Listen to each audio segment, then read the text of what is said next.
Recently, it has been a pretty hard time for President Trump. Do you even realize how hard it is to ruin a country when the media is constantly bugging you about the Epstein files, which absolutely does not exist? But the big question in the American media right now is, will Trump release the Epstein files? And even if you don't, please, at least will you give us some information about it? Mr. President, why not go further than just unsealing Okay, that was rude and all, but clearly Trump has something to hide. And what a better way to hide than creating some good old distraction? President Trump also pushed Coke into the political spotlight. The president wants its sweetener switched. This week, President Trump, a fan of the soda, announced Coca-Cola agreed to go back to using real cane sugar. President Trump is threatening to pull a deal for the new football stadium if Washington's NFL team doesn't change its name. So for the Coke thing, isn't it weird for Donald Trump, whose diet consists of nothing but KFC, to care about food? Like, how weird is that? But as for the renaming, trust him guys, he definitely knows what he's doing. Because as we all know, renaming everything constantly will definitely improve our lives, as we have seen with a certain gulf.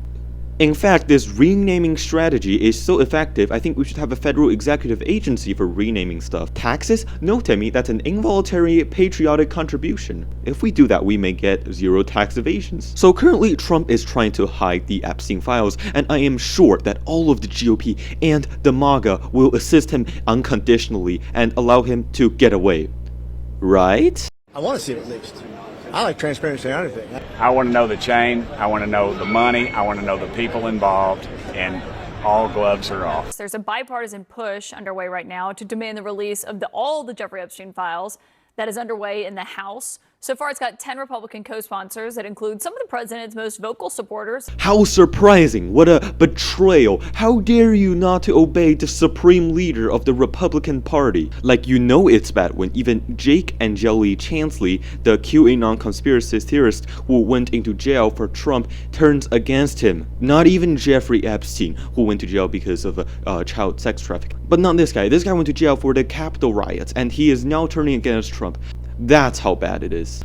Like, do you even realize how loyal you have to be to someone for you to go to jail for them? Pay your bills? Maybe, if I have the money, but go to jail for you? Absolutely not. So as you can see, the MAGA civil war had begun, but one question remains unanswered.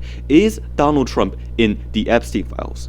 Well, kind of. Trump supporters have been clamoring for the release of more information about Epstein, but earlier this month, Attorney General Pam Bondi said she was turning off the spigot.